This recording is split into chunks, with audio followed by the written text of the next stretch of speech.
Rasulullah. Allahumma shalli ala Muhammad wa ala alihi wa sahbihi. Yang saya hormati Ibu SLB di SLB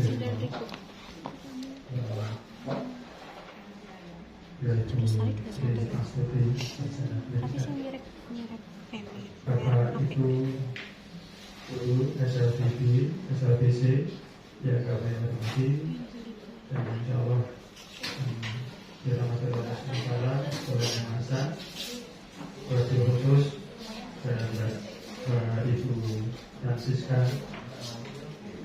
yang pada hari ini akan menyampaikan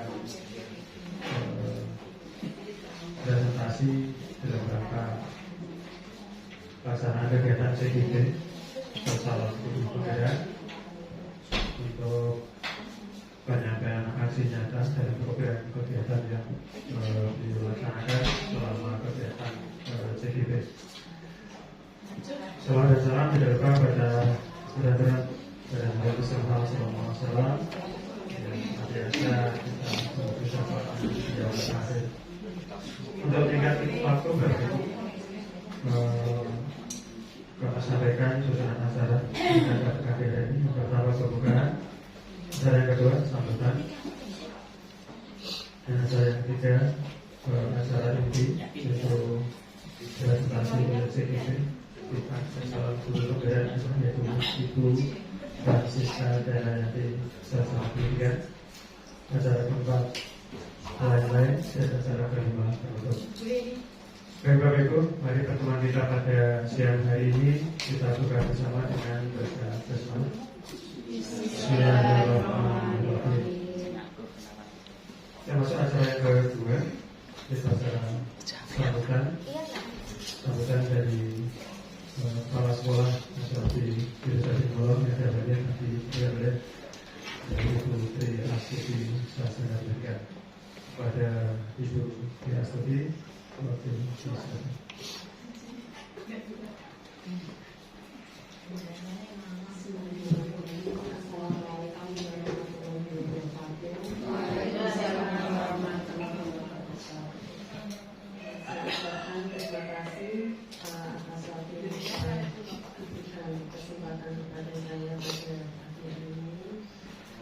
Alhamdulillah, kita panjatkan puji syukur atas kehadiran Allah Subhanahu wa Ta'ala yang telah melimpahkan segala rahmat dan hidayah kepada kita semua, sehingga pada pagi hari ini, pada hari Rabu tanggal 1 Februari tahun 2023, kita bisa berkumpul bersama di ruang guru SLBC PSLB Molong dengan keadaan sehat walafiat.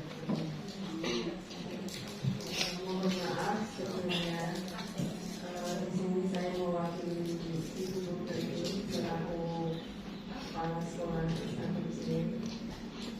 Saya akan yang kedua Bapak Ibu selaku wakil kepala sekolah SLBC PSLB Molong, dan kami Bapak Azim selaku wakil kepala sekolah SLBC PSLB Molong, serta Bapak Ibu guru SLBC dan SLBC PSLB Molong.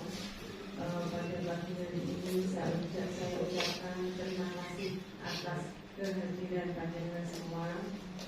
Yang sebetulnya acara ini saya terima juga undangannya juga dari kemarin, sebelumnya saya juga belum tahu.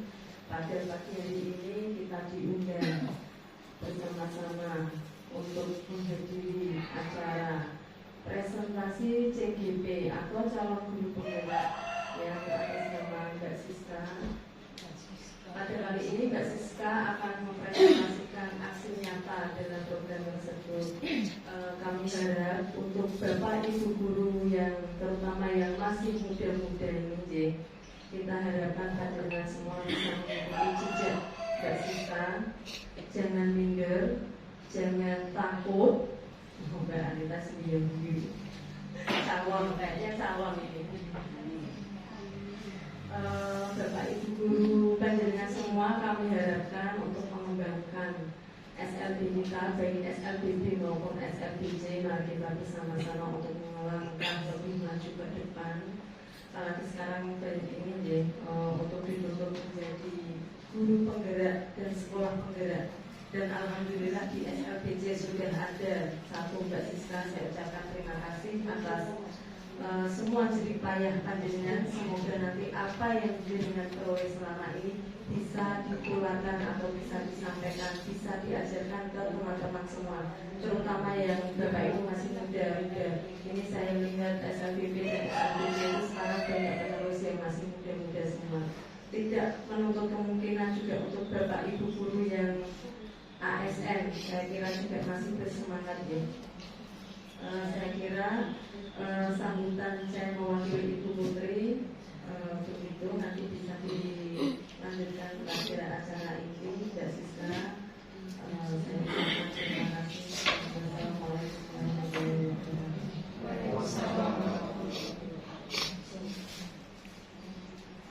Ya, Mbak Ibu, sambutan dari sekolah SLB Yaitu Sunnah telah dipakai oleh Ibu Putri Astuti. Bapak Ibu, acara yang ketiga, kita langsung saja untuk menghemat waktu. Sebelumnya kami atur kepada Ibu Francisca dan Yantias Budi untuk menyampaikan kegiatan ini pada pagi hari ini. Waktu sebelumnya disilakan pada Bu Siska.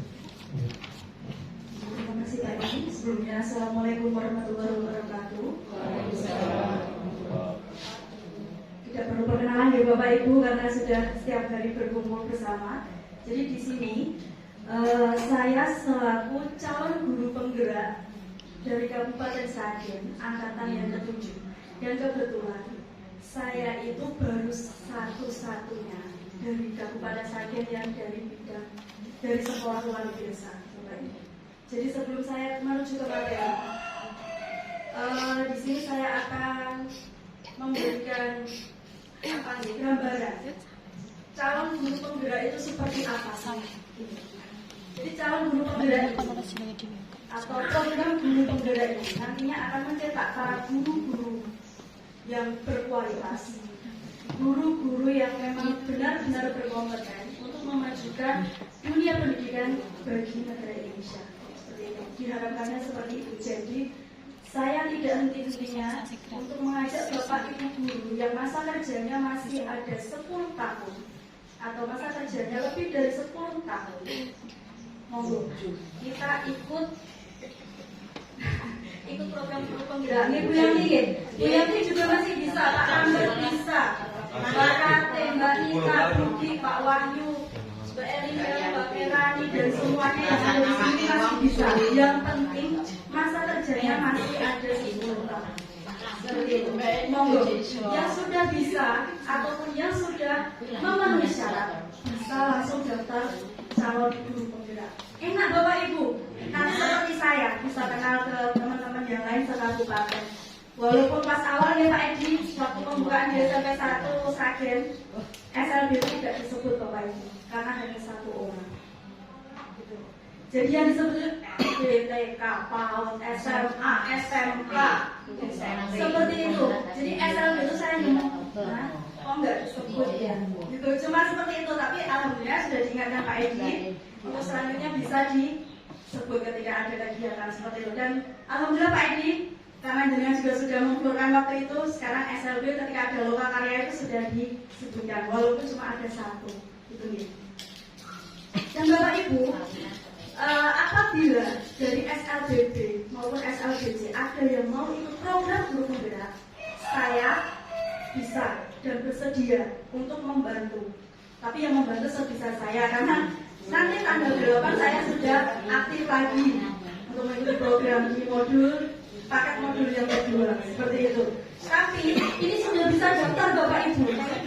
Jadi nanti Bapak Ibu bisa buka di SIM PKB yang sudah punya, sudah bisa login loh ya, sudah bisa login, nanti monggo dibuka SIM PKB-nya, daftar di program guru penggerak. Banyak sekali manfaatnya Bapak Ibu. Selain pengetahuan, juga kita nanti setelah lulus program guru penggerak, ketika sudah mendapatkan sertifikatnya, yang belum sertifikasi, tenang, nanti bisa ikut PPG jalur khusus. Karena setelah dapat sertifikat program guru penggerak dan kita sudah dilantik sebagai guru penggerak, kita bisa langsung UP untuk sertifikat pendidik seperti itu. Monggo yang belum sertifikasi kita bondong-bondong daftar. Ya Pak Rami ya. Monggo Pak Rami jangan dulu hati, jangan sedikit hati ya Pak. Semangat Pak Rami, semangat. Baik Mbak Erinda, baik Mbak Mbak Rifa dan semuanya yang sudah masuk Bu Yanti masih loyo. Enggak apa-apa Bu Yanti, saya semangat. Semangat Bu Yanti. Bu Yanti, Pak Rambat, Bu Siti dan Pak Wahyu nanti segera mendaftar nggih.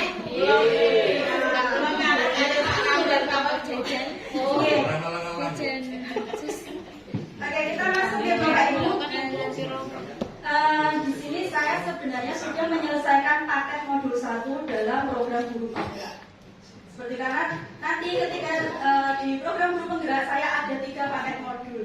Modul 1, paket modul 1, paket modul 2, dan paket modul 3. Dan per paket modul itu ada 4 modul lagi. Nah, saya baru menyelesaikan yang paket modul 1. Dan di paket modul 1 ini saya sudah mempelajari modul 1.1 itu adalah filosofi pendidikan nasional menurut Ki Hajar Dewantara. Itu. Lalu yang kedua atau paket modul 1 yang 1.2 itu adalah nilai dan peran guru penggerak. Jadi kita diajarkan dari awal peran kita sebagai guru penggerak itu apa sih, nilai kita sebagai guru penggerak itu seperti apa sih, seperti itu diajarkan. Lalu di paket modul 1.3 itu ada visi guru penggerak. Jadi setiap calon guru penggerak itu harus memiliki visi. Seperti itu. Karena itu nanti utamanya, yang utama itu kita harus punya visi. Seperti itu. Lalu untuk modul 1.4 yang akan kita bahas saat ini yaitu adalah budaya positif.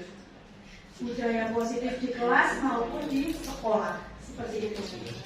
Nah, kenapa saya harus mempresentasikan tentang modul 1.4 budaya positif? Karena sebenarnya di setiap modul dan setiap paket modul itu ada aksi nyatanya Bapak Ibu. Tapi untuk yang modul 1.1, 1.2 dan 1.3 aksi nyatanya hanya di kelas. Seperti itu. Jadi di aksi nyata 1.4 itu saya harus menyebarkan pemahaman saya tentang budaya positif yang sudah saya pelajari selama mengikuti program guru penggerak. Seperti itu. Monggo ya Bapak Ibu nanti bisa kita calling-callingan buat yang mau daftar guru penggerak ya. Ditunggu secepatnya karena sudah ada pendaftarannya. Yang pertama-tama selamat datang para guru hebat. Karena di sini Bapak Ibu guru semuanya ya. Dan semuanya pasti hebat karena kita hebat di setiap bidang. Karena tidak mungkin satu guru itu hebat di semua bidang. Pasti ada kekhususan, pasti ada kemampuan yang diunggulkan. Seperti itu. Untuk hari ini, mari kita belajar bersama, berkolaborasi antara saya, kepala sekolah, wakil kepala sekolah, dewan guru, dan semuanya untuk mendukung dan mewujudkan budaya disiplin positif di sekolah kita masing-masing. Baik di sekolah kita yang ada di SLBP YPSLB Gemolong maupun SLBB YPSLB Gemolong. Siap ya Bapak Ibu? Siap. Untuk memajukan dunia pendidikan? Siap. Jangan loyo. Siap. Siap ya? Siap. Nah, konsep utama modul budaya positif atau modul 1.4 pada program guru penggerak yaitu adanya perubahan paradigma belajar yang awalnya masih menggunakan paradigma yang masih kuno, sekarang harus yang sudah lebih baik lagi dan lebih maju seperti itu. Jadi budaya-budaya yang kuno harus kita ubah agar kita bisa memajukan dunia pendidikan ke ranah yang lebih baik. Seperti itu. Lalu ada disiplin positif yang akan kita bahas pada pagi hari ini. Lalu ada kebutuhan dasar manusia, ada motivasi perilaku manusia, posisi kontrol restitusi, keyakinan kelas, dan juga segitiga restitusi. Mesti Pak Rambat bilang, opo, seperti itu ya Pak Rambat ya. Nah, nanti akan kita bahas satu persatu dari konsep utama modul budaya positif ini. Konsep yang pertama yaitu pembelajaran dengan paradigma baru.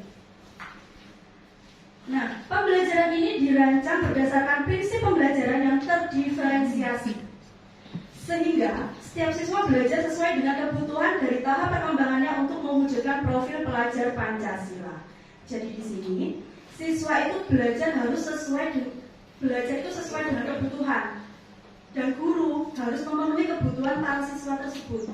Atau kalau sekarang dipanggilnya peserta didik, gitu ya. Tapi biar singkat saya sebut siswa. Nah, ketika di sekolah kita kan SLB, sekolah luar biasa, pasti banyak sekali anak-anak yang memiliki kebutuhan khusus dan kekhususan yang berbeda-beda. Mungkin di satu kelas ada yang berbeda kekhususan, ada yang Down syndrome, ada yang tunagrahita, ada yang low vision dan lain sebagainya. Mereka memiliki kebutuhan yang berbeda-beda.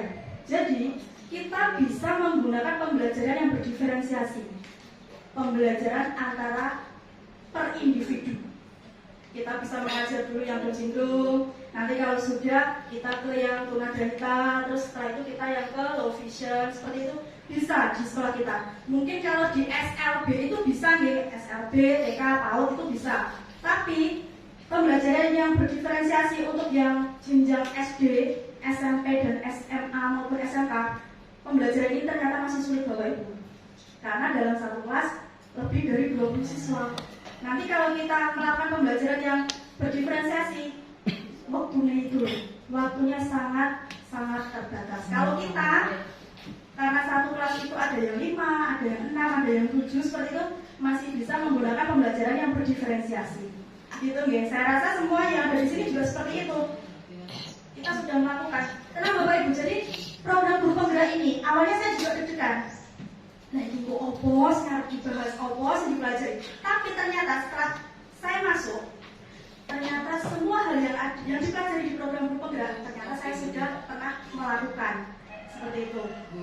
Seperti program pembelajaran yang berdiferensiasi ini, ternyata kita sudah melakukan. Jadi kita tenang. Ketika ada materi ini, kita sudah bisa memahami. Seperti itu. Lalu disiplin positif.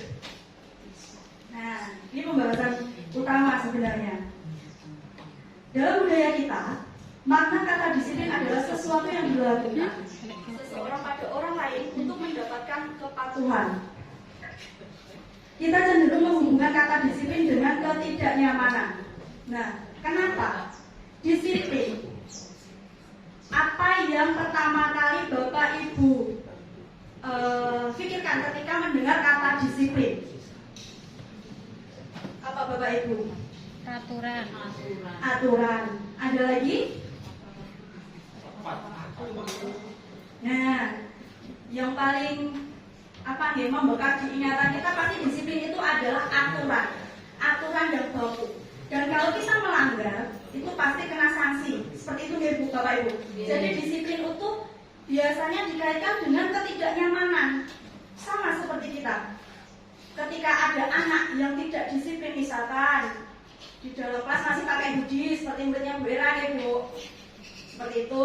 Terus ada yang di kelas masih bawa minuman, makanan, pas diterangkan pembelajaran masih makan, masih minum dan lain sebagainya. Muridnya Pak Langgar Bu. Ini saya juga ada Bu, seperti itu.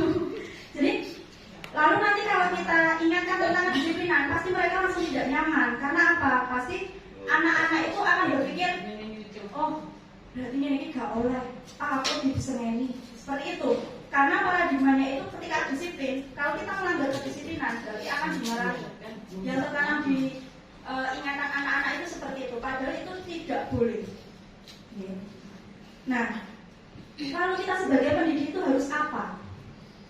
Nah, sebagai pendidik, tujuan kita adalah menciptakan anak-anak yang memiliki disiplin diri sehingga mereka berperilaku dengan mengacu pada nilai kebajikan universal dan memiliki motivasi intrinsik bukan ekstrinsik. Nah, jadi bagaimana cara kita untuk mendisiplinkan anak? Mendisiplinkan anak, tapi dengan tidak dengan membuat anak itu nyaman, bukan tidak nyaman. Seperti itu. Lalu untuk mendisiplinkan anak, kita juga perlu mengacu pada nilai kebajikan universal seperti itu, dan memiliki motivasi intrinsik bukan ekstrinsik. Motivasi intrinsik itu adalah motivasi yang berasal dari dalam diri anak tersebut, jadi bukan dari luar. Misalkan motivasinya seperti ini, dari saya nih contohnya, dulu saya sering melakukan ini. Saya membawa permen atau membawa roti ke dalam kelas, terus saya setelah mengajar ada tugas ke depan, ayo yang bisa mengajarkan di depan, Bu Siska kasih permen atau Bu Siska kasih roti. Ternyata itu tidak boleh, Bu, Pak. Jadi bagaimana cara kita memacu semangatnya anak-anak itu, memotivasi anak-anak itu tanpa adanya iming-iming atau embel-embel.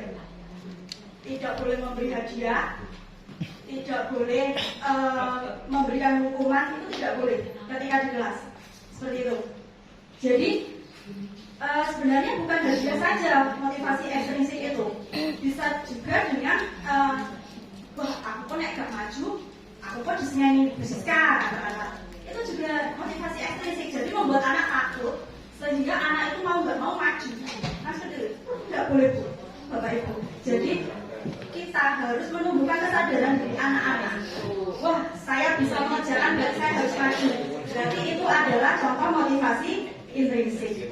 Seperti itu ya. Lalu disiplin positif, inti dari topiknya itu adalah salah satu cara penerapan disiplin yang bertujuan untuk menumbuhkan kesadaran serta memberdayakan anak untuk melakukan sesuatu tanpa sombongan. Sombongan itu tadi ya, seperti umpan dikasih permen, dikasih roti, dikasih uang, atau dikasih apa, itu tidak boleh. Lalu ancaman itu misalkan seperti saya, pokoknya lo nek kowe gak maju, awas lo nilaimu elek. Nah seperti itu tidak boleh. Nah seperti Biati, lo nek gak maju gak tak jam piknik. Nah itu juga tidak boleh. Atau hukuman. Jadi kita itu tidak boleh menghukum, Bapak Ibu. Ada anak yang berbuat salah itu tidak boleh dihukum, tapi kita tingkatkan kesadarannya. Kesadaran tentang apa? Kesadaran tentang kesalahannya. Itu adalah salah satu nilai kebajikan universal. Mau mengakui kesalahan pada diri sendiri. Itu adalah salah satu nilai kebajikan universal yang harus kita tanamkan dari sejak dini. Karena apa? Karena itu tadi juga masuk ke profil pelajar Pancasila ya Pak Edi. Itu juga masuk ya. Nah seperti itu. Nah, kebutuhan dasar manusia itu ada 5 Bapak Ibu. Jadi kebutuhan untuk bertahan hidup, kasih sayang dan rasa diterima, penguasaan, kebebasan dan kesenangan. Jadi bertahan hidup. Pasti semua orang memiliki kebutuhan dasar manusia untuk bertahan hidup. Seperti kita butuh makan, butuh minum, butuh bernafas. Itu bertahan hidup. Terus kita juga butuh healing, ya, butuh healing untuk menjernihkan pikiran kita. Terus juga kita juga perlu untuk bekerja. Karena apa? Karena untuk memenuhi kebutuhan kita harus menggunakan yang namanya uang. Untuk memenuhi misalkan beli beras, beli ini, kita butuh itu. Jadi kita untuk bertahan hidup, kebutuhan kita itu adalah bekerja, bernafas, makan, terus minum, bergerak, dan lain-lain. Lalu ada kebutuhan dasar manusia yang kedua, ada kasih sayang dan rasa diterima. Setiap orang tidak hanya untuk kita, tapi juga sebagai seorang guru ya, sebagai seorang pendidik, kita pasti membutuhkan rasa kasih sayang dan rasa diterima. Karena apa? Karena rasa kasih sayang itu sama dengan kita ketika diterima oleh orang lain dengan senang hati. Murid kita ketika kita mulai pembelajaran seperti itu, anak-anak kita itu senang ketika kita datang. Itu sudah membentuk apa nih? Motivasi intrinsik untuk diri kita nih Bapak Ibu nih. Semakin semangat mengajar, semakin semangat untuk membawa anak-anak ke dunia pendidikan yang lebih baik lagi seperti itu. Anak-anak pun juga memiliki kebutuhan dasar rasa kasih sayang dan rasa diterima. Karena apa? anak itu butuh kasih sayang tidak hanya dari kedua orang tua, baik dari saudara, dari kerabat, dari teman, dari guru, mungkin dari pihak sekolah, dari pihak lain. Itu anak, apalagi anak-anak kita yang berkebutuhan khusus, semuanya butuh rasa kasih sayang dan diterima, seperti itu.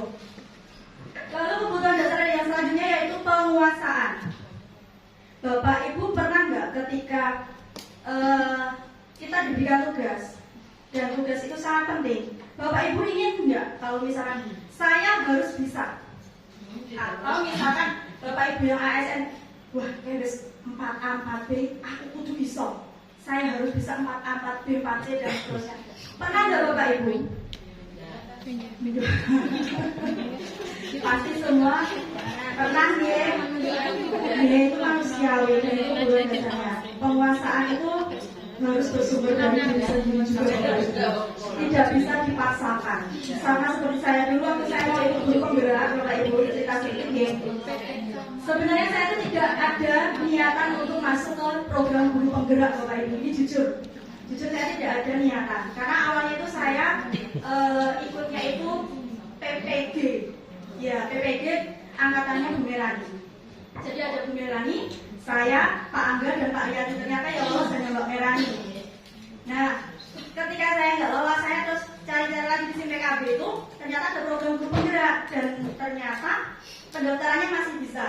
Lalu saya izin ke Bu Putri, Bu, kalau saya ikut program guru penggerak pripun nggih. Dan alhamdulillahnya Bu Putri mengizinkan waktu itu dan tidak mempersulit sama sekali. Dan saya rasa kalau Bapak Ibu guru di sini ada yang ingin ikut program guru penggerak, Bu Putri dan Bu Tuti tidak akan mempersulit ya Bu. Nah, tidak akan mempersulit. Dan nanti siap membantu ya Ibu ya. Nah, siap membantu. Saya pun juga siap membantu. Monggo. Setelah ini, setelah saya presentasi aksi nyata, menurut pemahaman baik, monggo. Bolong-bolong daftar ya sudah memenuhi persyaratan. Gitu ya, Pak Rangga, Bu Yanti, Pak Wahyu, Bugi, Mbak Merani dan Mbak Aika utamanya. Ya, harus ikut. Lalu kebutuhan dasar yang keempat adalah kebebasan. Manusiawi sekali seperti kata Bu Murtini tadi, kebebasan. Manusia itu pasti butuh kebebasan. Tidak mungkin manusia itu mau selamanya dikekang. Nggih, Bu. Nah, jadi manusia itu sangat manusiawi dan sangat membutuhkan kebebasan. Karena apa? Untuk mengeksplor dirinya sendiri itu butuh kebebasan untuk berinteraksi dengan orang lain, mengembangkan minat, mengembangkan bakat, itu pasti butuh. Karena kita tidak bisa stagnan di tempat kita sekarang ini terus. Seperti saya, maaf ya, saya ada orang di saya sendiri. Saya tidak mau stuck hanya menjadi guru yang pulang pergi hanya ngajar. Jadi saya kalau ada kegiatan, misalkan seperti program guru penggerak, walaupun program guru penggerak ini sebagai pelampiasan ya, tapi setelah saya jalani, oh ternyata seperti ini, oh ternyata banyak yang sudah saya lakukan. Jadi saya jadi enjoy gitu. Ini pun juga salah satu kebutuhan saya, itu kebebasan. Dan Bu Putri alhamdulillah waktu itu memberikan kebebasan kepada saya untuk ikut program guru penggerak gitu. Dan saya rasa Bapak Ibu juga butuh kebebasan, sangat-sangat butuh. Karena apa? Kebebasan ini akan bisa membawa kita ke prestasi kita. Ketika kita disuruh memilih, itu sudah kebebasan loh Bapak Ibu. Pilih neng ngulang tak, apa neng karo melu program-program lain. Di sini dengan ikut kegiatan diklat-diklat lain, itu juga sudah kebebasan dari pihak sekolah. Nah, tinggal kita sendiri yang menyikapi kebebasan itu seperti apa. Mau kita hanya jadi guru, berangkat, ngajar, pulang. Guru berangkat, pulang, berangkat, ngajar, pulang, berangkat, ngajar, pulang. Seperti itu terus, ya nggak apa-apa. Tapi kan nanti kita tidak bisa berkembang Bapak Ibu. Nah, jadi kita harus menyikapi kebebasan kita itu dengan harus berpikir secara lambat ya. Jangan hanya berpikir secara cepat atau thinking fast. Karena biasanya orang yang berpikir secara cepat itu nanti akhirnya akan busa-busu. Wes aku gak melu, ini mesti aneh banget. Wes aku gak melu, ini mesti kosong. Itu namanya thinking fast. Jadi kalau kita harus thinking slow gitu. Aku nek melu guru penggerak itu mesti kegiatanku padat, mesti tugasku oke. Tapi enek hasilnya gak ya soben. Nah seperti itu loh. Jadi kita berpikirnya itu walaupun lambat, tapi tepat untuk kita. Seperti itu. Tetapi yang kebebasan lalu ada kesenangan. Bapak Ibu pasti juga membutuhkan kesenangan, semacam healing, nongkrong, gitu ya yang bapak-bapak, terus yang ibu-ibu belanja, itu kan juga kesenangan. Nah, saldo gopenya itu terisi, itu sudah bahagia kalau ibu-ibu. Ya. Nah, jadi kesenangan atau kebahagiaan itu sangat-sangat penting untuk kita. Seperti Pak Wahyu, misalkan harusnya nggak keblitar tapi bisa ada kesempatan keblitar. Senang banget itu Pak Wahyu. Ya kan Pak Wahyu? Itu salah satu bukanya jenengan ya. Surga dunia. Nah itu. Jadi kesenangan itu juga penting karena apa? Kalau kita tidak senang, Bapak Ibu, pasti mengerjakan apapun itu dengan perasaan yang kayak gitu, pasti itu. Nah, jadi sebisa mungkin kalau kita itu mengerjakan sesuatu itu dengan rasa yang senang, yang bahagia. Walaupun gak healing, tapi ya harus merasa senang. Ya Pak nih ya. Kemarin healing juga senang ya Pak sampai keluar dari.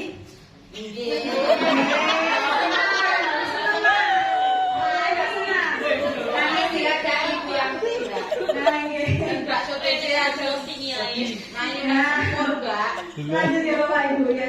Yang selanjutnya ada motivasi perilaku manusia.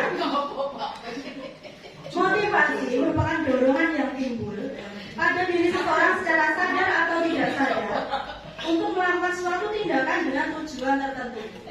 Nah, motivasi kita ikut program guru penggerak itu apa? Harus kita pikirkan dulu.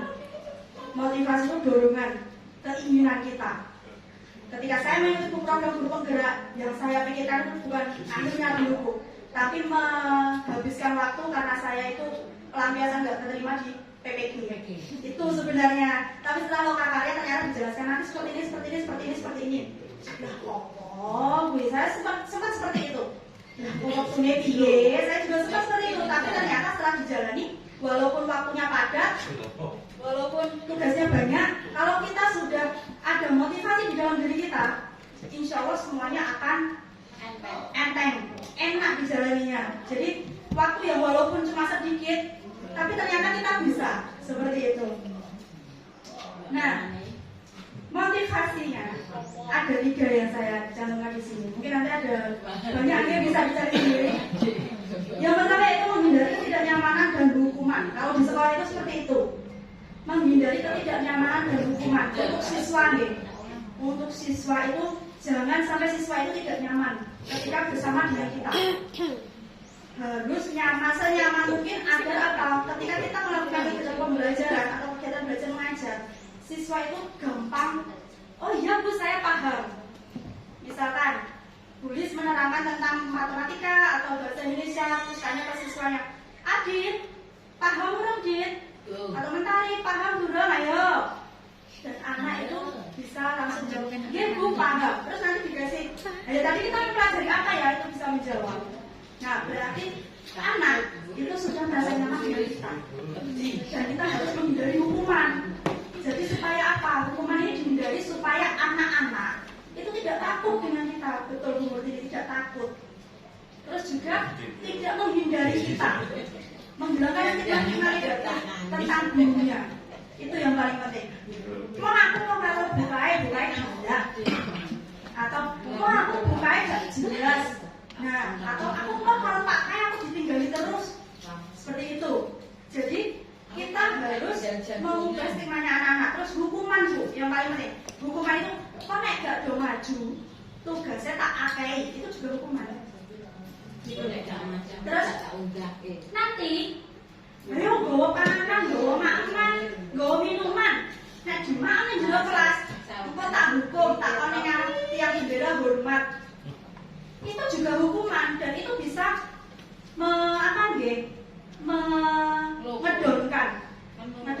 menurunkan mental, merusak mental anak kita.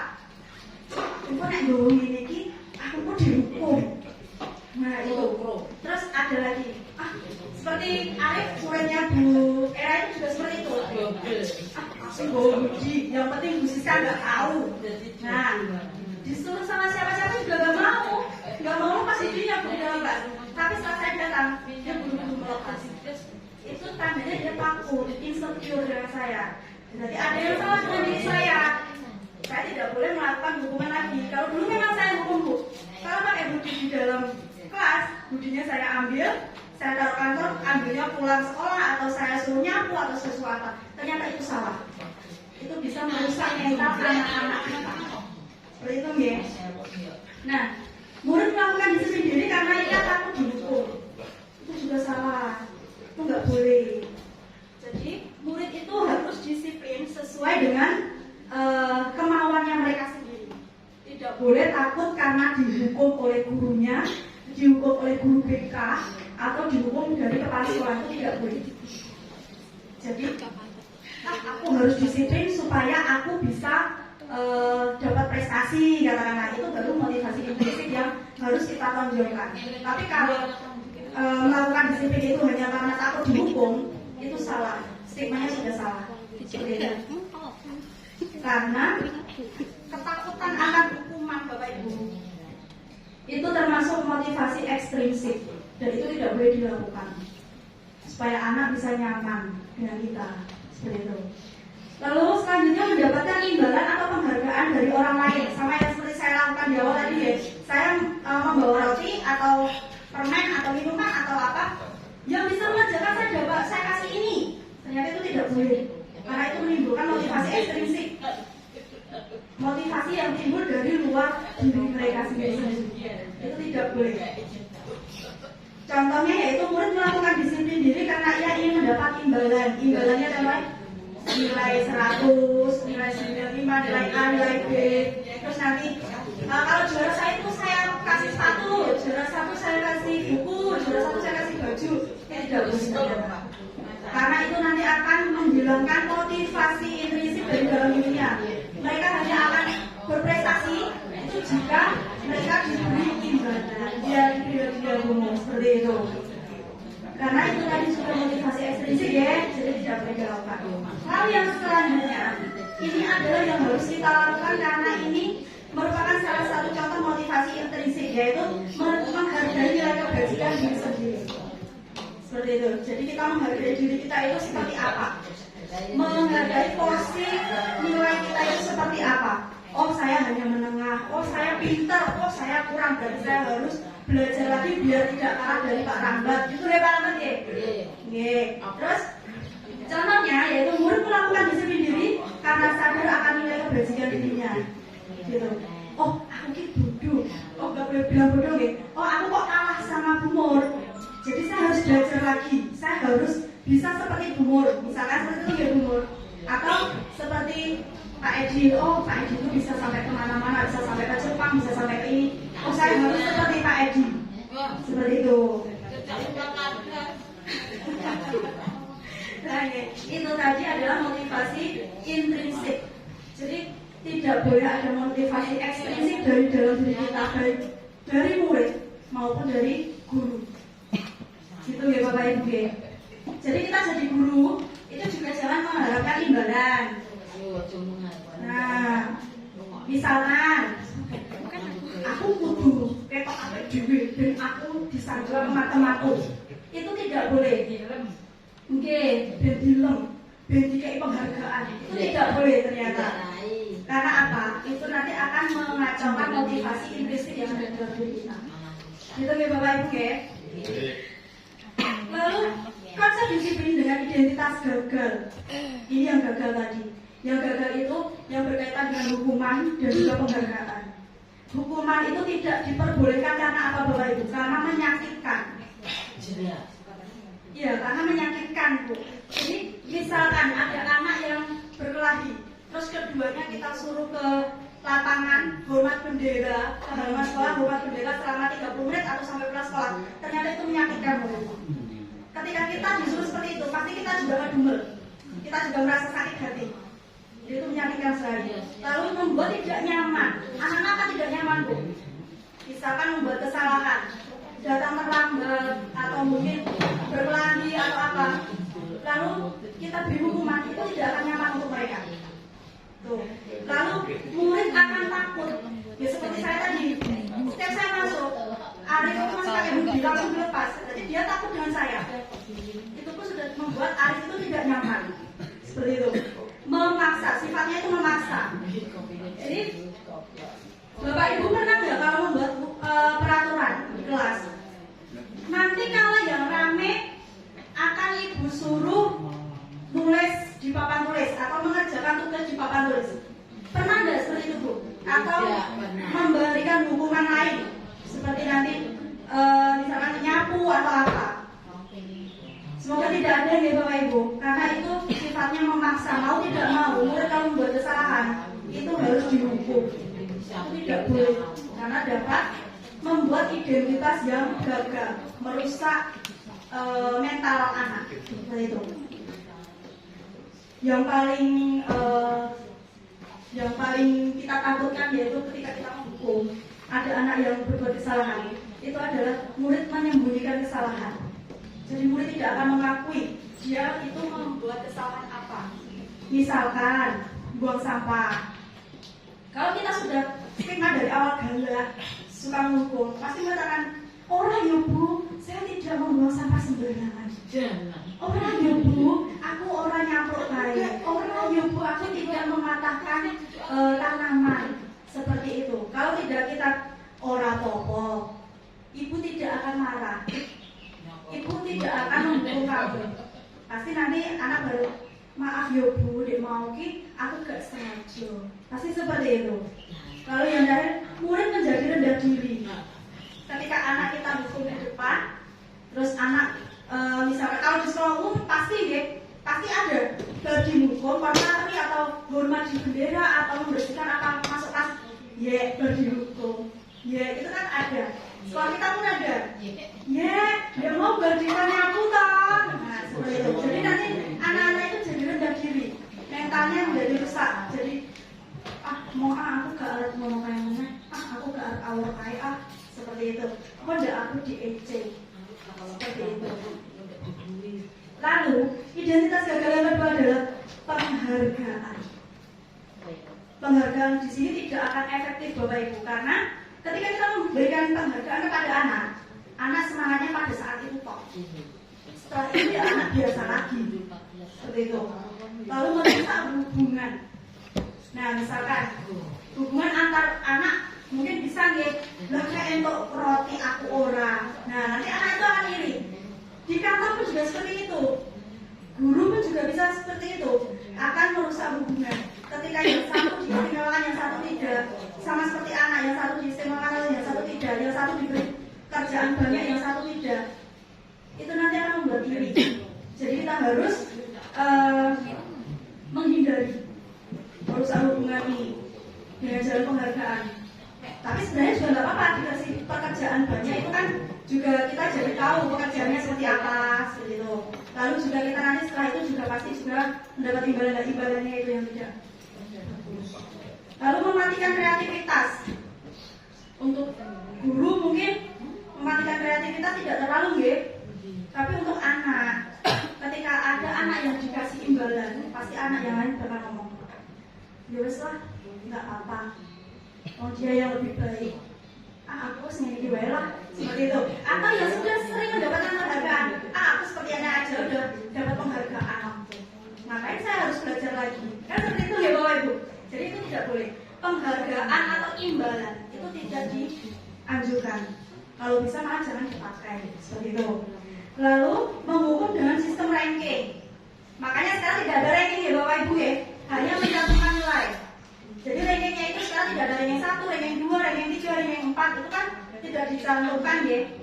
Itu supaya anak-anak itu tidak merasa rendah diri atau merasa tinggi diri.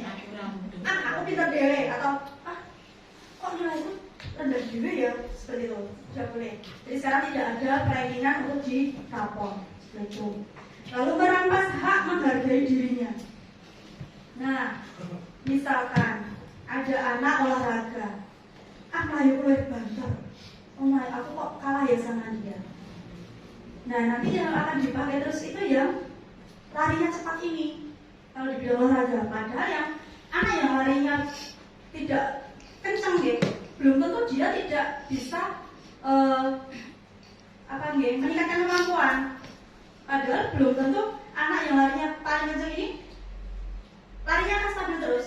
Itu kan tidak menutup kemungkinan yang larinya kencang bisa larinya lebih lambat, yang larinya lambat bisa lebih kencang kalau kita latihannya secara optimal.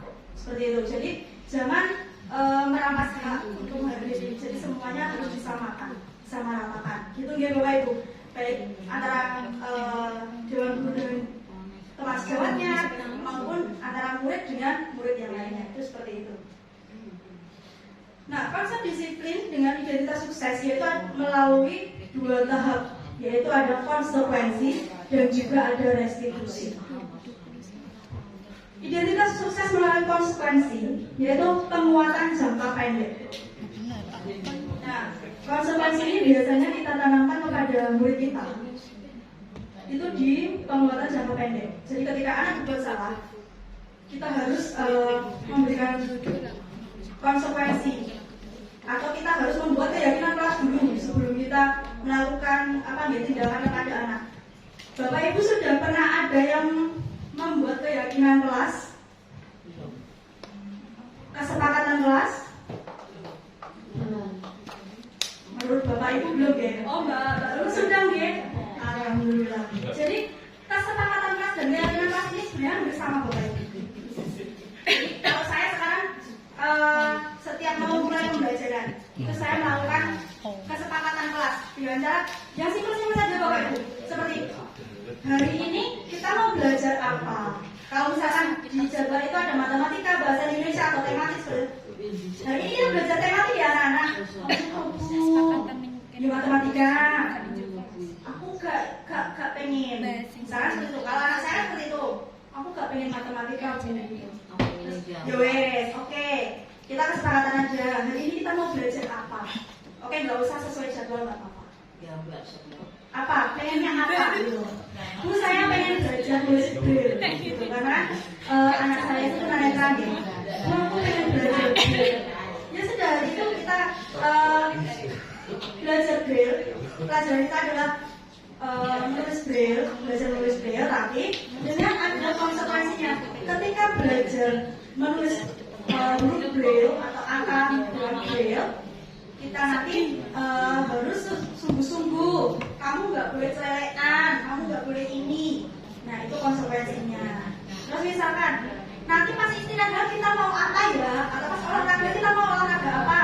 Permainan bola, Bu. Oke, berarti selama kita mata pelajarannya olahraga, kita adanya cuma permainan bola.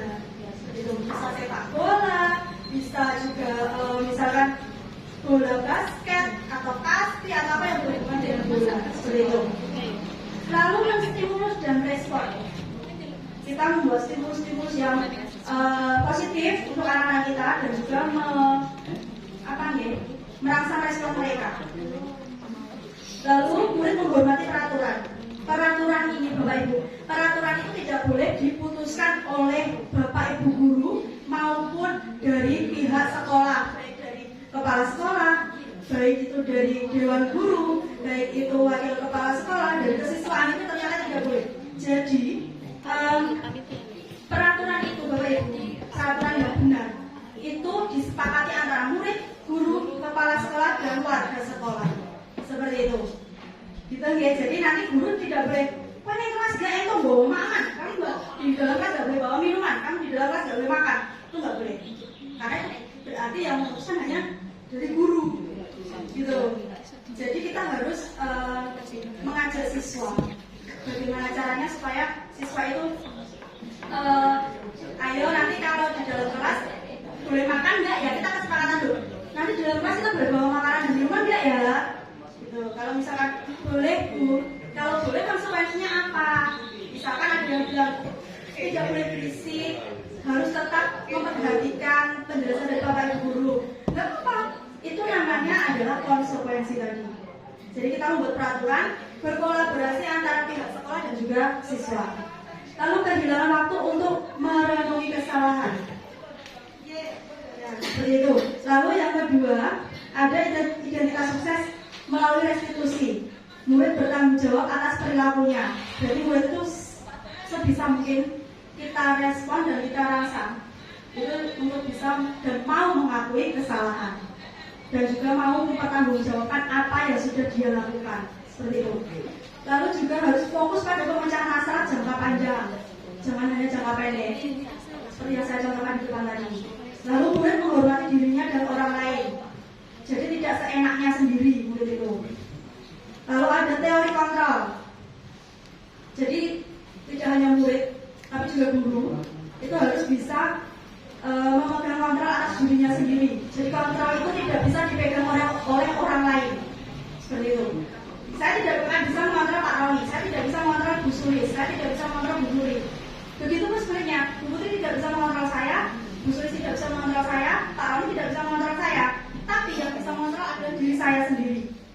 Saya bisa mengontrol saya mau melakukan apa, saya bisa mengontrol saya tidak mau melakukan apa, seperti itu.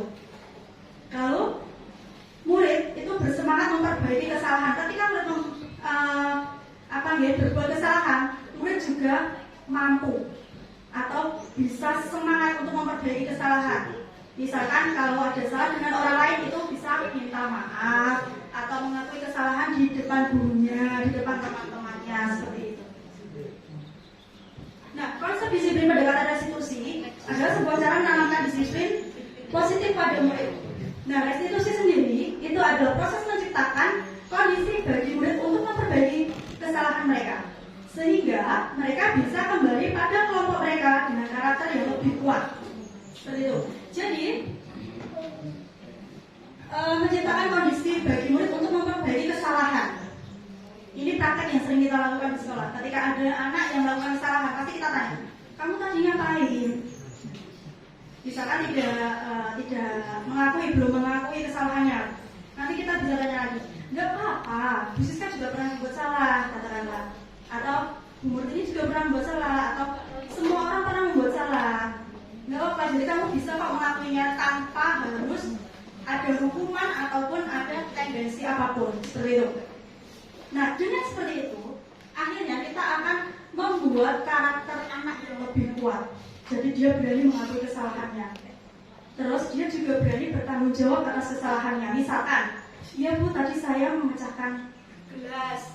Terus cara kamu perbaikinya gimana? Setelah ini kamu gimana? Ya saya minta maaf Bu. Setelah ini saya akan berhati-hati. Saya tidak akan ceroboh untuk memecahkan gelas. Nah, itu sudah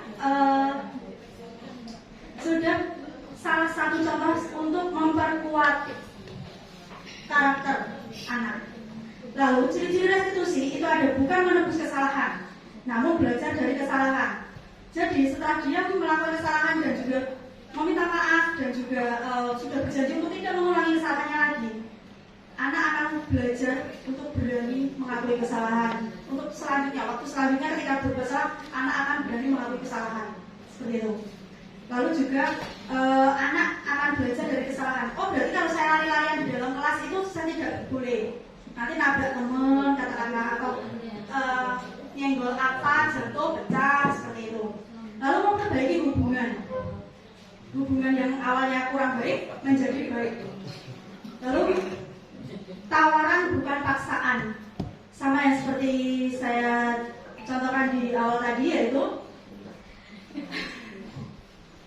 yang saya tawarkan di awal tadi, yaitu saya katakan ya, nanti kalau boleh bawa minuman ke dalam kelas, konsekuensinya apa ya? Itu tawaran, bukan nggak boleh membawa minuman ke dalam kelas.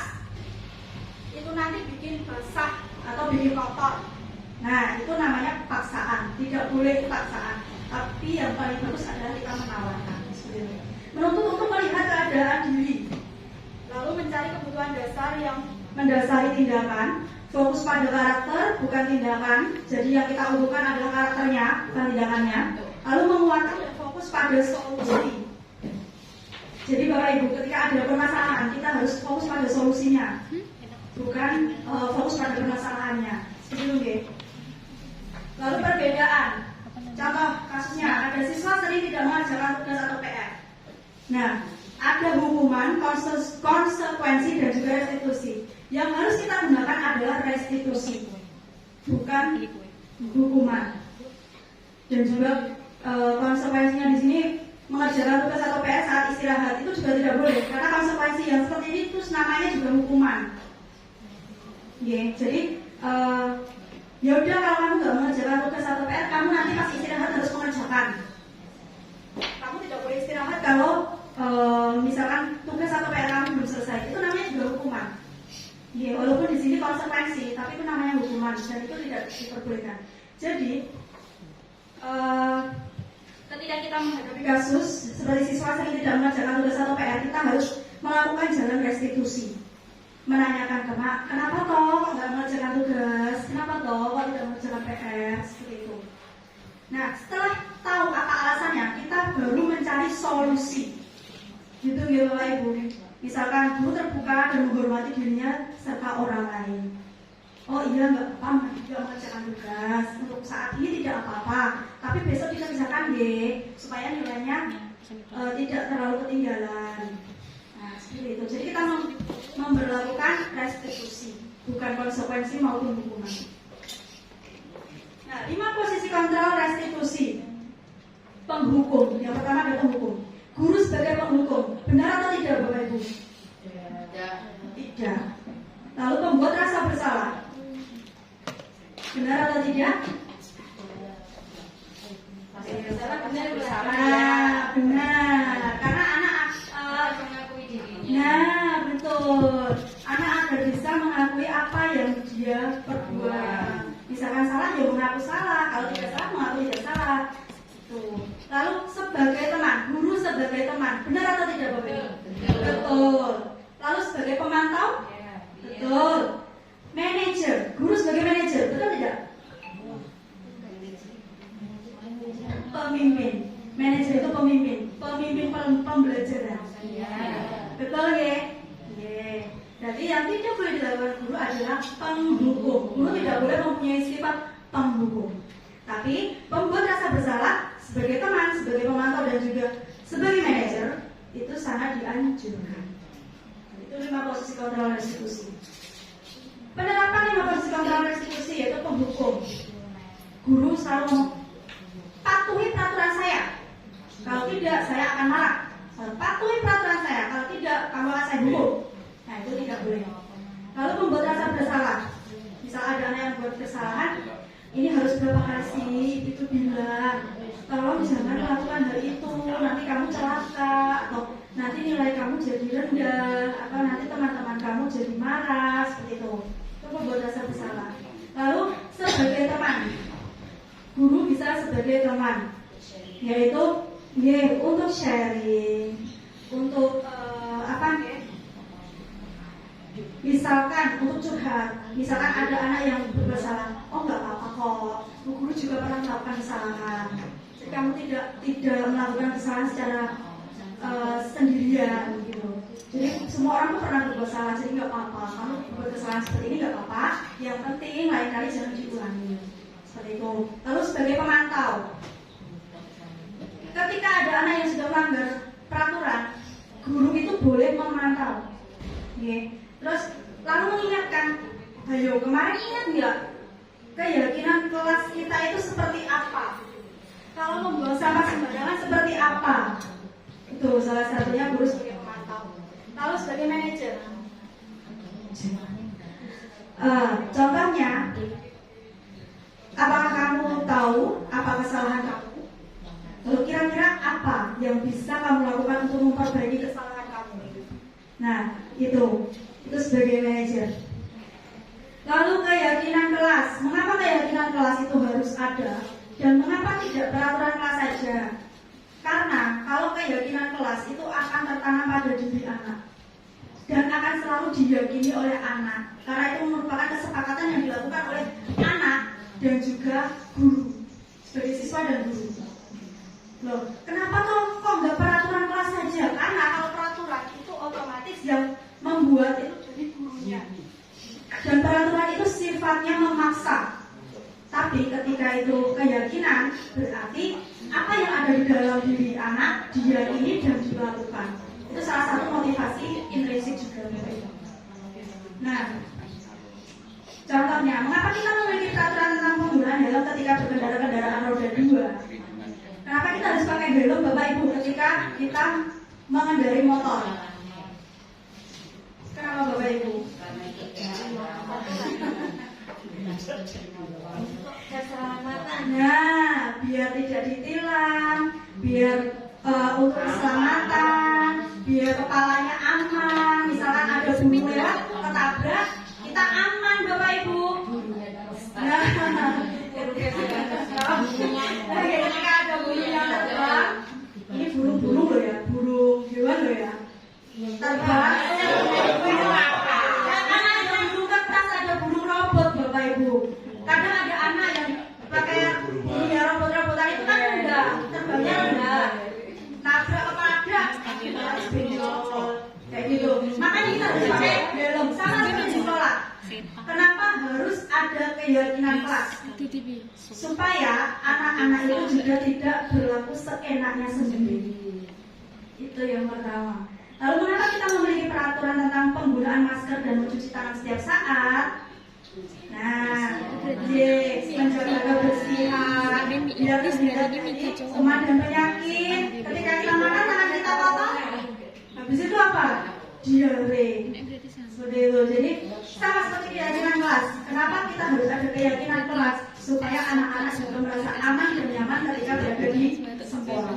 Seperti itu. Nah, bagaimana sih pembentukan keyakinan kelas itu? Nah, jadi keyakinan kelas itu bersifat abstrak Bapak Ibu. Jadi sifatnya itu tidak yang saklek. Jadi keyakinannya anak kita tulis, dan itu yang kita yakini. Ketika anak berbuat kesalahan, kita kembalikan lagi. Kemarin keyakinan kelas kita itu seperti apa, gitu. Lalu berupa pernyataan universal.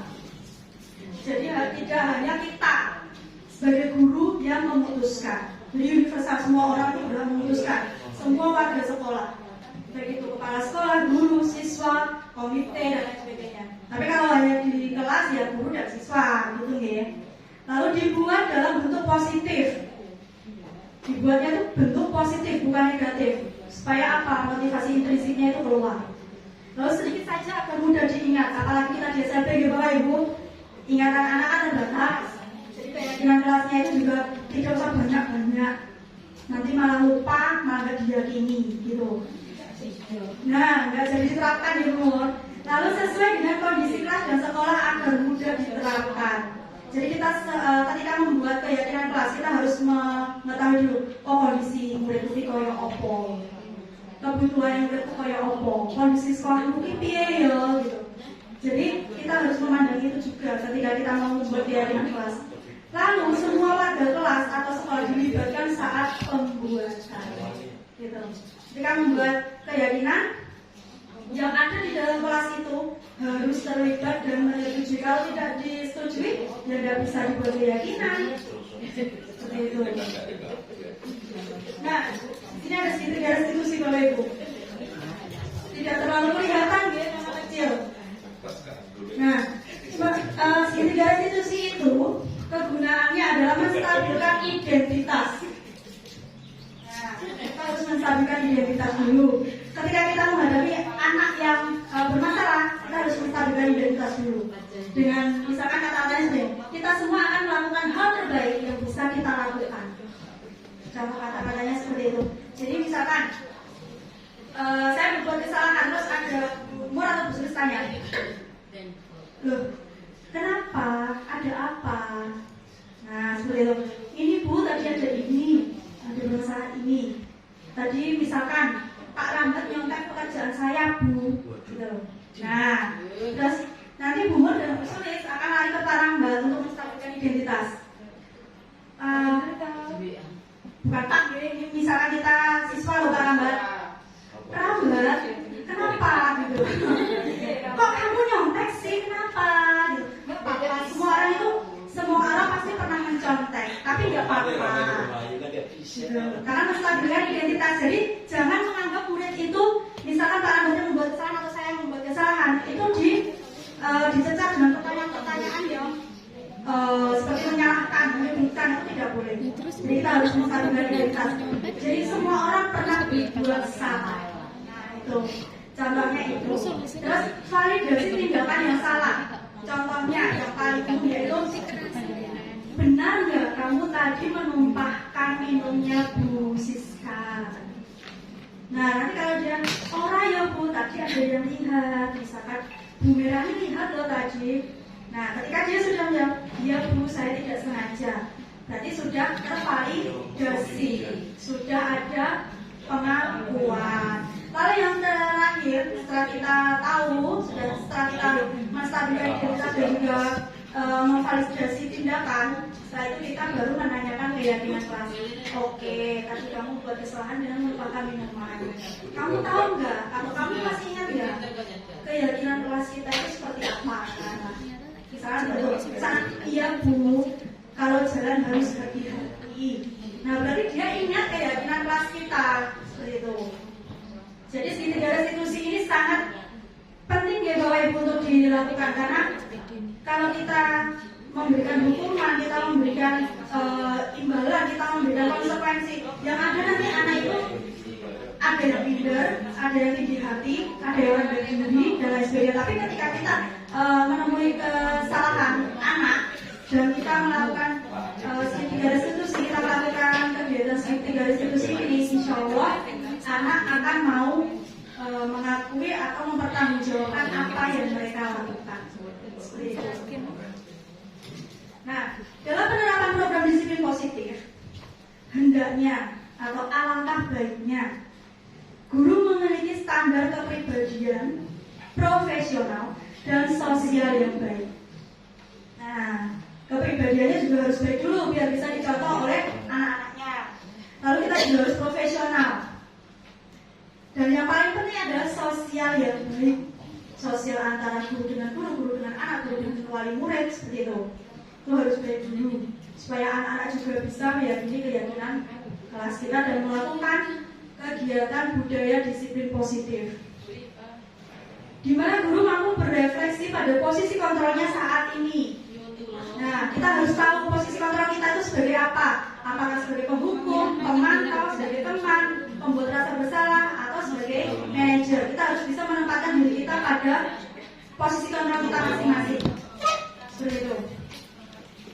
Dan ketika kita menjadi seorang among atau sebagai manajer, di posisi kontrol sebagai manajer, kita harus menuntut murid kita menjadi insan yang mandiri, merdeka, dan bertanggung jawab. Karena apa? Ketika kita sebagai manajer, posisi kontrol kita sebagai manajer, kita itu bertanggung jawab untuk menuntut anak-anak kita itu untuk mensukseskan program profil pelajar Pancasila, gitu. Dan ini saya kutip dari Standar Nasional Pendidikan. Lalu kita sudah berada di penghujung acara.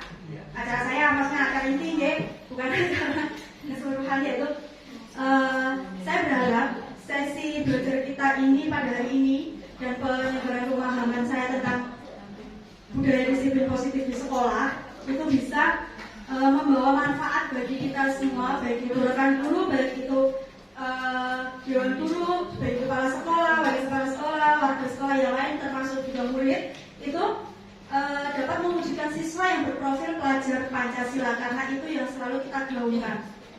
Dan itu adalah tujuan kita, membentuk siswa yang berprofil pelajar Pancasila. Demikian Bapak Ibu yang saya sampaikan. Waktu saya kembalikan ke Pak Edi, monggo, atau ada Bapak Ibu guru yang mau curhat, mungkin saya pernah melakukan restitusi Mbak, tapi dengan jalan seperti ini, saya melewatkan validasi atau saya melewatkan step-stepnya, apakah itu sudah termasuk restitusi? Belum. Kalau tidak melakukan tahapan restitusi, kita restitusi ini tadi melewatkan menstabilkan identitas, itu juga belum termasuk restitusi. Lalu melewatkan validasi, itu juga belum bisa dikatakan kalau kita melakukan restitusi, apalagi sampai kita melewatkan menanyakan keyakinan kelas yang telah kita buat. Ini juga tidak bisa disebut kita melakukan tindakan segitiga distribusi seperti itu Bapak Ibu. Mungkin ada yang mau berbagi, ada yang mau sharing Bapak Ibu pernah melakukan apa atau kenangan apa? Dia mau Mbak dulu.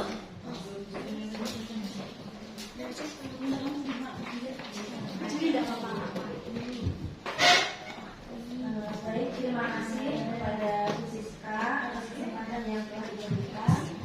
Terima kasih materi yang telah dipresentasikan oleh Bu Siska ini merupakan bagi saya ya merupakan pembelajaran baru di era sekarang bagaimana dunia pendidikan itu memang dinamis sehingga paradigma pendidikan itu paradigma pembelajaran itu selalu berubah.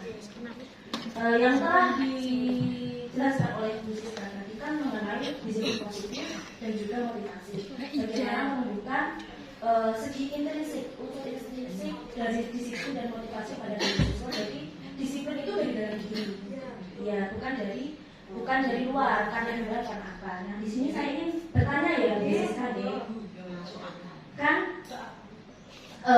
di motivasi itu tadi kan bagaimana siswa itu memiliki motivasi intrinsik bukan dari ekstrinsik. Nah, dalam pembelajaran guru itu pastinya memberikan apresiasi, memberikan penghargaan kepada siswa, kepada peserta didik. Nah, karena penghargaan itu juga termasuk apa ya, pemberian istilahnya menghargai kerja keras peserta didik. Sedangkan tadi dijelaskan penghargaan seperti imbalan, nilai ABC dan sebagainya, kemudian perankingan itu kan sudah mungkin dalam paradigma pendidikan di Indonesia sekarang ini sudah dilarang. Nah, bagaimana guru itu tetap memberikan apresiasi kepada siswa?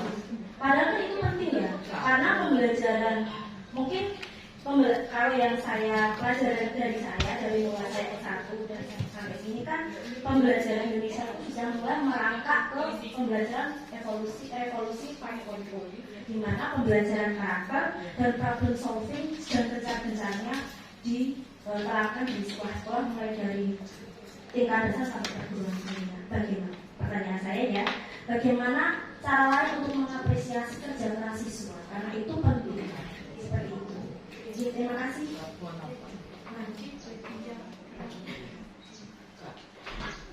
Ya, terima kasih untuk Mbak Lulu, itu Bu Lulu ya. Bagus sekali tadi pertanyaannya.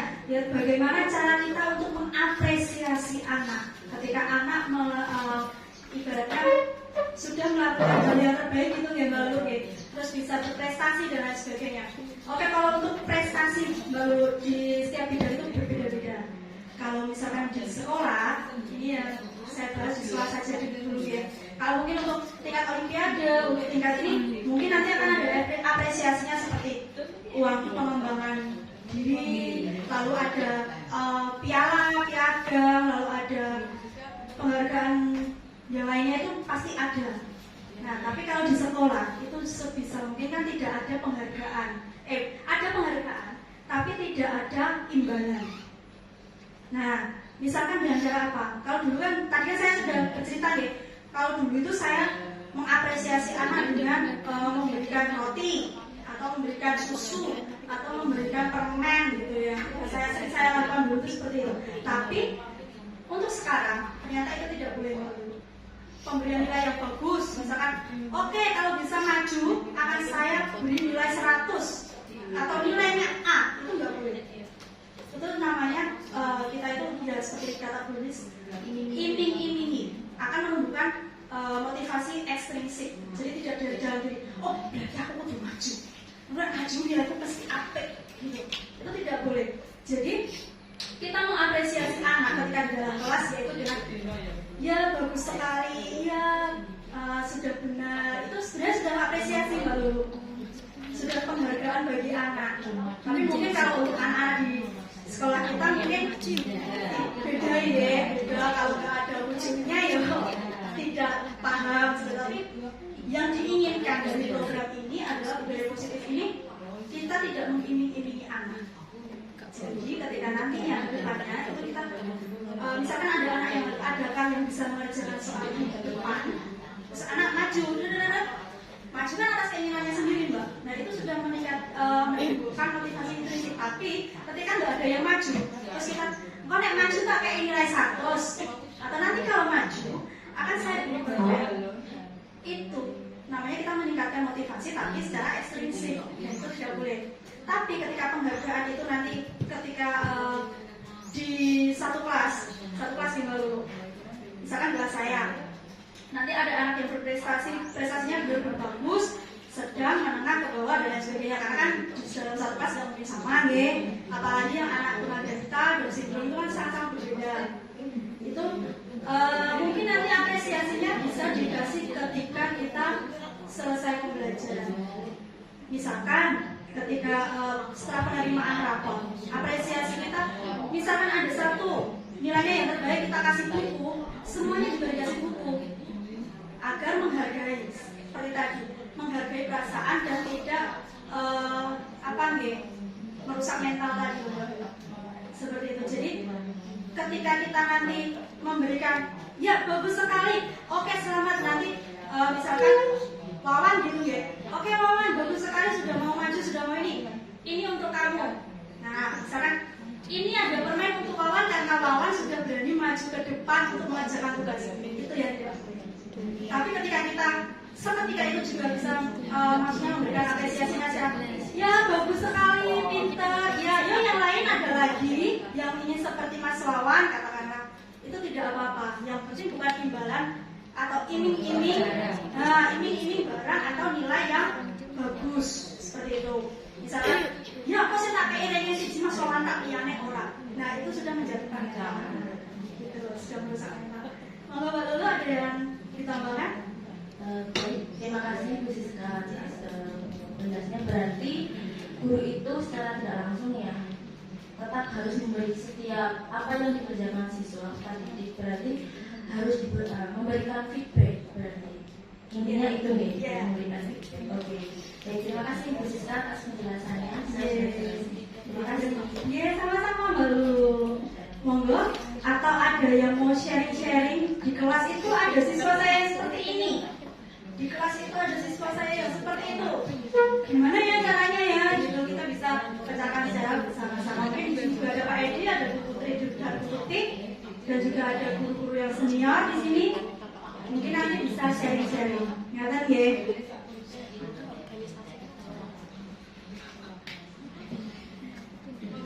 Oke. Ada lagi yang ingin menyampaikan bahwa jadi saya tambahkan sedikit ya, jadi yang disampaikan Ibu Siska yang disampaikan oleh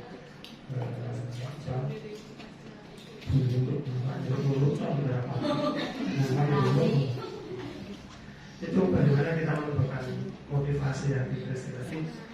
Jadi penghargaan itu memang ada apa namanya si reward itu, tapi dalam bentuk verbal dan non verbal, bukan dalam bentuk materi. Jadi itu kita bisa memberikan penghargaan pada saat itu dengan bisa ada dua bentuk, itu bentuk verbal dan non verbal. Bentuk verbal itu sudah dijelaskan Ibu Siska tadi, bagus, kamu pintar, kemudian bagus sekali, ya, hebat, luar biasa. Itu yang dalam bentuk bentuk verbal. Ada yang bentuk non verbal itu mungkin dengan body language kita, dengan gerakan tubuh kita, dan dengan acungan jempol, dengan tepuk tangan kita, atau kita tepuk bahuannya anak kanan ketika anak melakukan sesuatu yang luar biasa. Itu dengan anak ditepuk di tek pundak itu akan senungkan. Itu salah satu. Jadi itu dari ada dari berbicara itu seperti ada satu korban dan memang untuk yang materi itu ya material, dari bentuk material itu tidak diperkenankan, karena itu akan tadi anak akan jaga kaki ketika nanti seperti yang sudah ada persoalan bisa. Mungkin itu tambahan saya. Ada lagi yang ingin disampaikan?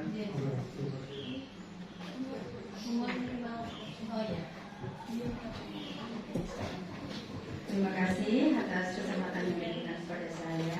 Assalamualaikum warahmatullahi wabarakatuh. Seperti apa yang sudah disampaikan tadi dari Bu Siska, Bu Lulu dan Pak Edi, memang betul Pak Siska. Saya sebagai guru di SLB, ini beberapa tahun saya jadi guru, saya belum pernah melakukan sesuatu penghargaan yang berupa barang. Insya Allah saya kalau ada murid yang dia bisa mengerjakan dengan bagus, saya selalu memberi dengan jempol, saya memberi buku dan bagus, itu sudah saya lakukan setiap hari. Ternyata anak-anak yang sudah diberlakukan seperti itu, dia juga merasa bangga, oh ternyata aku diberlakukan seperti ini, jadi dihargai dengan bentuk kita budi murid dengan senyum, dengan apa itu merupakan kebanggaan sendiri bagi siswa. Tapi suatu saat kalau memang anak-anak sudah melakukan seperti itu, saya memang memberikan sesuatu. Nanti anak-anak saya kumpulkan, tapi setelah pembelajaran entah itu kirap, entah itu setelah pulang, saya mesti selalu ke kelas memberikan sesuatu. Ayo bareng-bareng sama ibu, tidak apa-apa. Tapi itu kan bukan sebagai penghargaan saya dari yang disampaikan dari bertiga guru tadi. Nah itu selama ini saya memberi pengalaman kalau mau berbuat kepada anak, saya selalu memberikan dengan jempol, tepuk tangan. Saya tidak pernah tepuk tangan, saya tepuk enggak bagus. Dan murid yang menyenangkan. Nah demikian dari saya, mungkin kurang lebihnya mohon maaf. Assalamualaikum warahmatullahi wabarakatuh.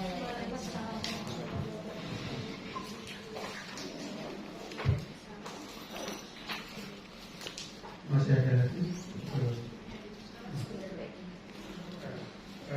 Orang dulu. Sebelumnya, Assalamualaikum warahmatullahi wabarakatuh. Ya, saya hanya ingin menanggapi apa yang sudah disampaikan Bu Siska.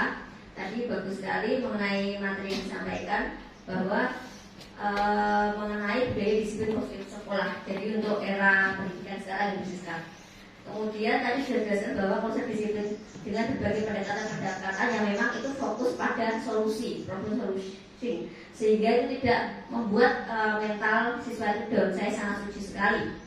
Kemudian kita juga sudah mengetahui karena ada pembelajaran hari ini kita mengetahui apa artinya dan perbedaan kesepakatan kelas dan peraturan kelas. Ya mungkin sampai sekarang Bapak Ibu guru ada yang belum membuat kesepakatan kelas di kelasnya masing-masing, tapi sudah menempelkan peraturan kelas. Karena mungkin kalau zaman dulu itu adanya peraturan kelas bukan kesepakatan kelas, jadi tidak ada persetujuan di antara beberapa pihak saja. Nah ini saya sangat ini baru pertanyaannya bagus sekali. Bagaimana cara untuk memotivasi, meningkatkan atau menumbuhkan motivasi anak itu lewat dari dalam dirinya sendiri. Padahal secara umum ya, secara umum di ilmu akuntansi saya juga, di ilmu ekonomi juga, secara global di ilmu bisnis kita tahu bahwa suatu penghargaan itu akan berjalan terus dengan kinerja. Itu di garis bawah itu. Tapi ternyata di pendidikan untuk era sekarang berbeda Bapak Ibu. Jadi kita tidak boleh memberikan penghargaan dalam kecuali verbal dan non verbal yang dijelaskan Mbak Edi tadi, karena itu akan sebenarnya akan merugikan anak itu sendiri karena merusak mentalnya anak itu. Saya sendiri juga merasakan, saya juga pernah menjadi siswa Bapak Ibu.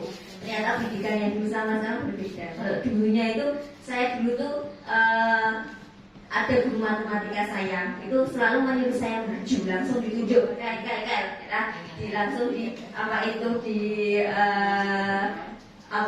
diuncali pulpen apa disuruh maju langsung, kalau enggak bisa dijinggit Bapak Ibu. Nah itu beneran itu mempengaruhi mental saya. Jadi saya nggak suka matematika sampai sekarang, ibaratnya seperti itu. Dan bahasa Inggris itu juga begitu, ada setoran hafalan setiap pagi. Saya juga nggak suka. Akhirnya saya sampai sekarang juga bahasa Inggris saya juga nggak begitu bagus. Karena itu mentalnya itu sudah down dari SD sampai sekarang. Itu akibatnya karena memang mungkin cara pembelajarannya seperti itu. Jadi saya sangat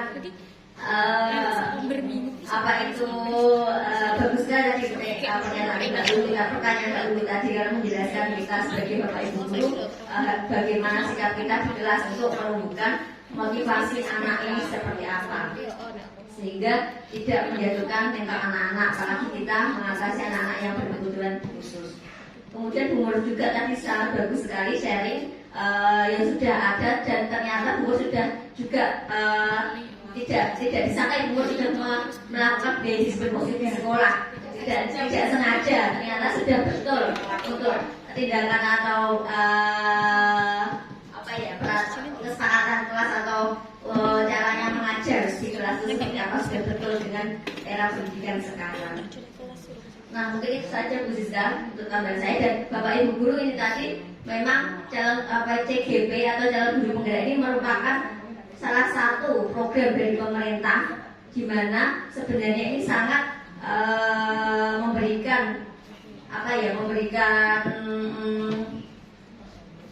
manfaat yang sangat banyak terhadap sekolah yang mempunyai guru penggerak maupun terhadap diri pribadi.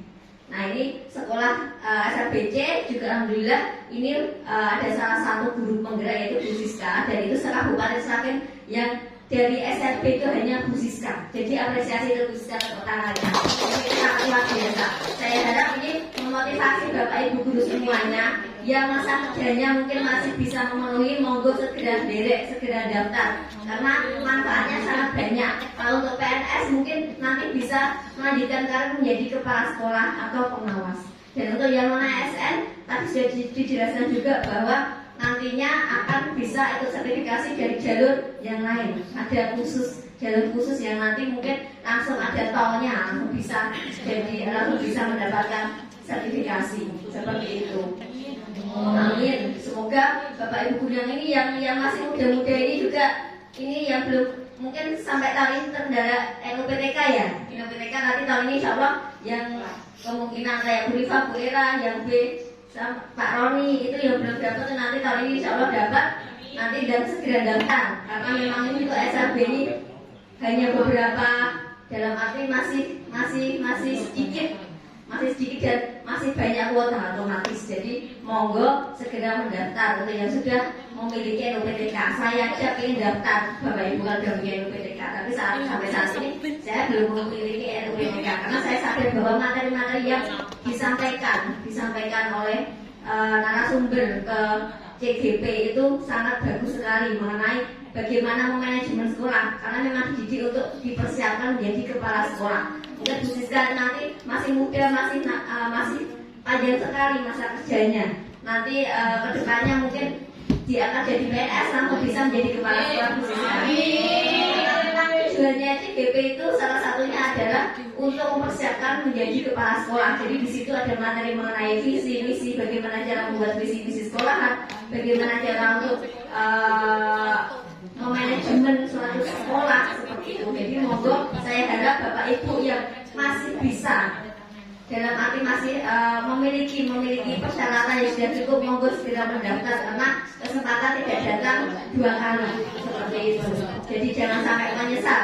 Untuk ada kesempatan manfaatkan, karena alhamdulillah kita satu yayasan, salah satu ada guru yang CGP, insya Allah menjadi guru penggerak. Nah ini itu nanti bisa membantu kita semua.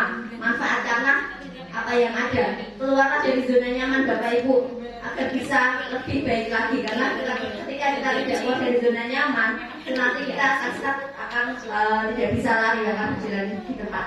Itu saja mungkin dari saya. Terima kasih.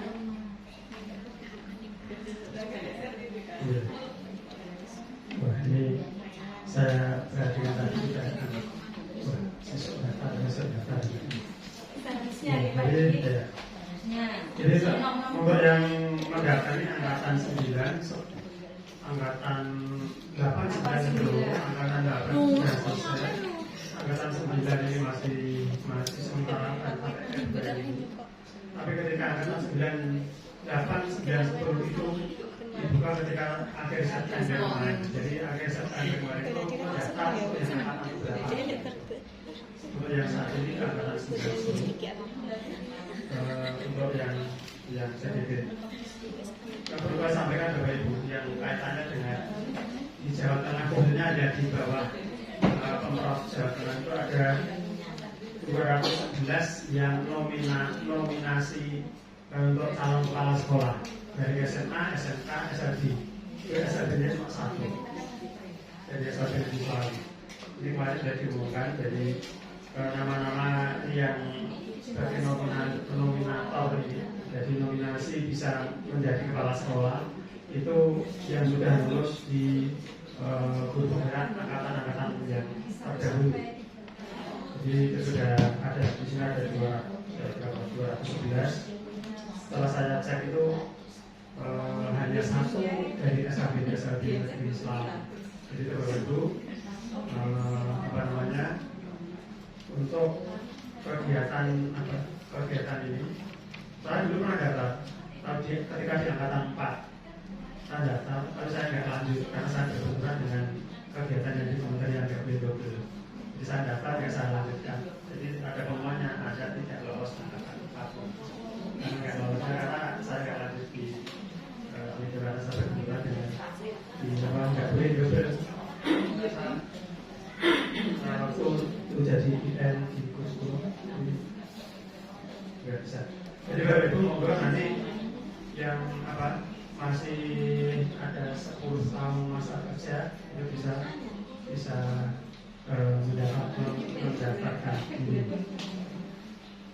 Baik Bapak Ibu, berhubung waktu sudah pas pukul 11 dan saya kira sudah cukup ya? Sudah cukup dan saya mau ke subjek nanti ada yang harus diselesaikan. Jadi Bu Tuti sampai dari dulu waktu kami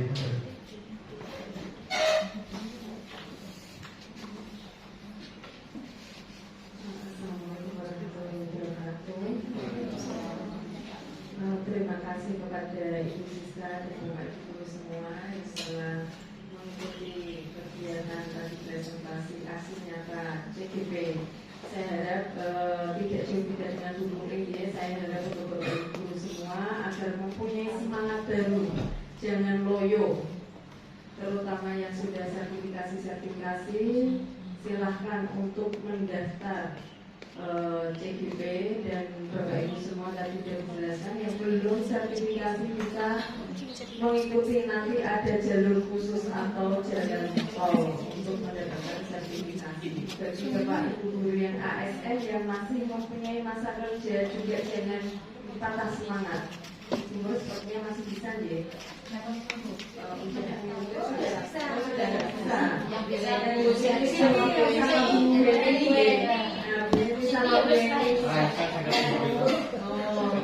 sudah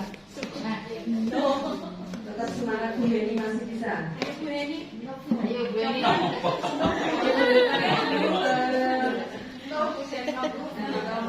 Jadi kepala sekolah jadi masih ada kesempatan dengan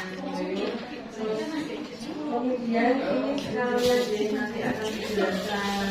Sebetulnya kita mau ini Bu, saya pribadi mau tanya Bapak Ibu untuk PMM sekalian mungkin Bapak Edi dan Sewu yang sudah sampai mana? Dalam waktu. Kalau saya sudah di topik 1 sampai aksi nyata Bu. Untuk mungkin yang Bapak Ibu guru yang lain, apa mungkin belum sama sekali? Coba yang belum sama sekali. Silakan tunjuk jari yang belum sama sekali. Data oleh Capnya. Silakan terus sama tunjuk jari. Yang belum sama sekali.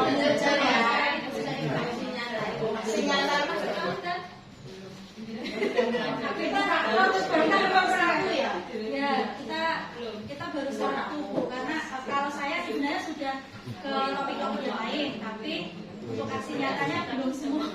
Jadi yang sudah sampai aksi nyata itu belum semua. Tapi saya kalau yang lainnya sampai apa namanya Yang sama sekali Bu siapa lagi? Bu Siti sudah sampai mana Bu? Sampai mengupload aksi nyatanya belum. Mbak Nida sudah. Mbak Arita sama sekali atau sudah sampai mana? Ini terus terang saja nanti ini akan bareng-bareng yang belum sama sekali silakan tunjuk jari. Pak Randa Ayo jujur, ini apa tadi menumbuhkan Wiyanti sudah sudah sampai malam itu sesinya. sampai mana Sudah sampai aksi nyata enggak nih belum sama sekali ya. Aku dewe. Kan sing penting enek putih ini. Alhamdulillah ternyata Bu Yanti sudah, Bu Siti sudah, Tuhan kelihatannya sampai ini yang belum sama sekali sudah Pak Langgar Bu Rante saya tapi sekalian minta tolong Pak Edi ya Pak untuk membimbing atau mendampingi Bapak Ibu guru lain waktu secepatnya ada tindakan 1 hari untuk mengerjakan PNS. Bisa, insya Allah bisa Bu. Kalau komunikasi yang Karena sebenarnya beritanya dari kita di Desember. Takutnya nanti nama dengan belum ada di pusat udah ditutup. Kemarin saya ke Wonogiri itu sampai di pengawas. Udah ditutup loh Mbak. Nonton je Bu, akhirnya bisa dibuka ternyata masih bisa. Jadi secepatnya nanti monggo yang belum nanti data baiknya jadi satu persatu nanti yang data kita dari sekolah kemarin itu udah sebetulnya udah ada baru itu ada 1 Desember terus ada perpanjangan di Pak Edi deh. biasanya ada perpanjangan. Ya ada perpanjangan tapi masih masuk cepat kayak yang kemarin apa enggak untuk muncul sertifikatnya di Pak Edi. Ada mungkin Bapak Ibu guru yang masih sudah ada sertifikatnya. Oh sudah. Sudah nomor 1 oke. Daerah udah ada sertifikatnya deh. Ini mau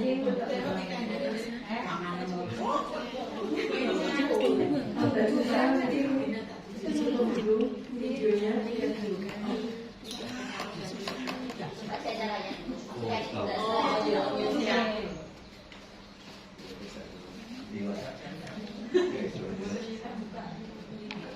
Baik pada itu, jadi begini, saya menanggapi yang PNM tadi, platform Merdeka Mengajar, yang Bapak Ibu di PKP sudah semua yang tidak punya akun.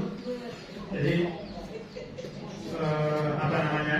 Kalau pengalaman saya kemarin ketika saya ikut misi yang di SMA Negeri itu, pengawas SMA Negeri itu menyampaikan ke guru SMA Negeri itu membuat daftar, mengirimkan suruh screenshot sudah sampai mana PNM-nya.